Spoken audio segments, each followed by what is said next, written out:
currently procrastinating straightening up my living room, which is why I'm by my plant here, doing the kitchen, and finishing my homework by Monday. But I'll do those later because I don't have work for at least another few days, and then my homework's not due till Monday. Anyway, what got me into taxidermy? So,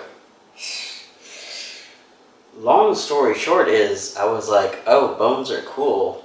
And then I was like, wait, in order to get to bones, you gotta like cut things open. And that kind of like paused me for a few years. I was like, ew, I'll just collect bones. And then it's like, well, what if though? What if I just clean bones? And then it just kind of snowballed into somehow one day me cleaning a gar skull on my counter. That's the short story of it. The long story was, obviously I was the weird kid in school, and my family, shit. But yeah, collected rocks, collected bones. Bones were cool. Was borderline that edgy goth kid who did the edgy shit and tried to find cool bone pictures and whatnot. And then I was like, you know what? Why don't I just start collecting bones? And so I did, kind of. And so this, I bought a few weeks ago. Look at a little heart on the nose. And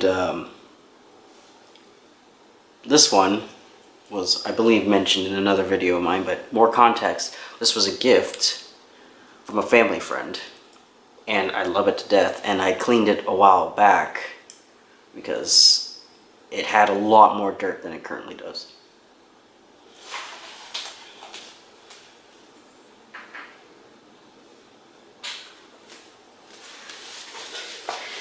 And as you can see behind me, there is a Madagascar sunset moth, which I actually pinned myself.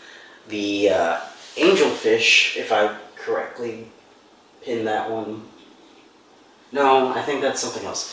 Anyway, that I actually bought at an oddity store out in Gladewater. I'm not sure if it's still there. I think it was supposed to move to Galveston. Either way, I just started collecting shit and cleaning what I could find. And over time, trying to do preserves of the bones that I did find. And then I found a pigeon one time, and I cleaned it all the way down to the bone. And then, you know, I've kind of progressed further and, like what I said earlier, got to a gar skull. And I have parts of a bird currently drying out for another month or so. And I'll probably get further around with that one too, and other things. But yeah, I've done a few bugs. I did a wolf spider shadow box. Though my room gets so hot, I'm not sure how that piece is doing anymore. I'm kind of scared to check on it. But honestly, just looking at things, the very basic parts of them, and how it just differentiates from the rest of the body, and also just something about how they're just left there as a reminder of what was once there. It's just kind of cool to me.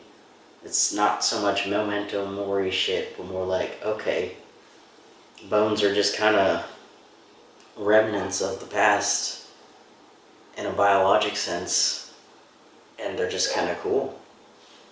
Taxidermy and oddity collecting is, I've always found interest in, and I've decided to do more of that, especially since moving out and going to college and whatnot.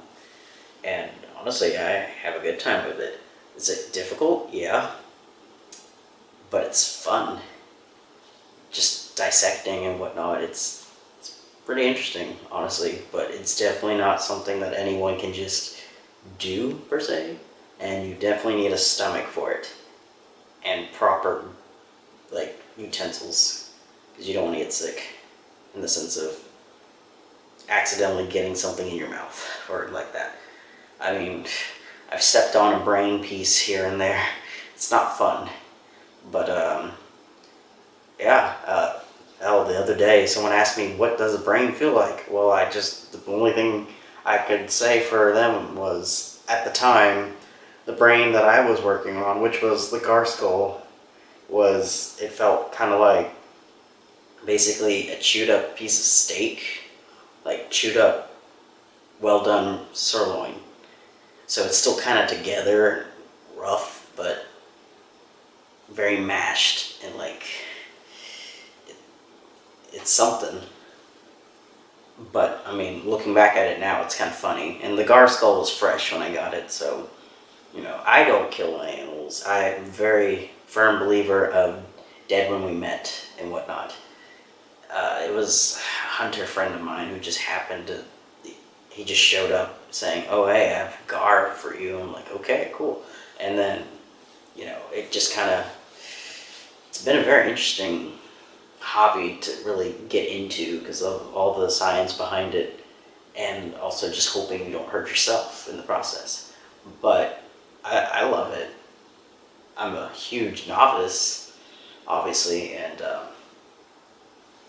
would love to get more into it, but I've been having a good time so far. Of course, there's a lot more to it, and I don't do a lot of larger specimen for reasons as in I currently live in a student apartment. Granted, I am by myself in the student apartment as of right now, so technically I could do something bigger, but also I'm moving to a new place in a month, so, and I got homework, it's a process, safely, like, getting stuff to break down and all that. So, but it's been a lot of just learning how to safely do stuff and do stuff in a small space where you're very limited, socially speaking, economically speaking, and just generally.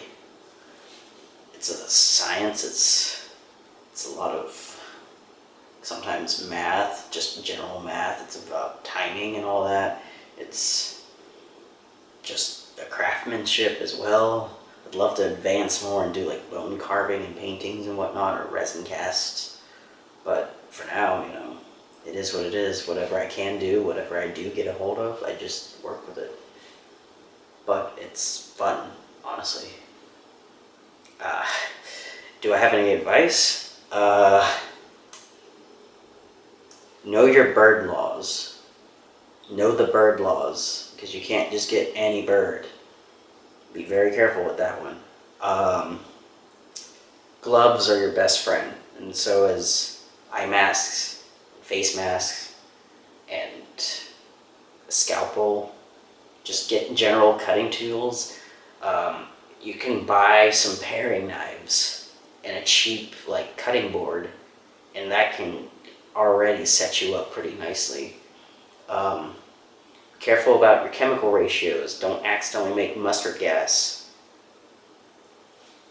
You never know. Some people might fuck up. Be safe, have fun with it, but also,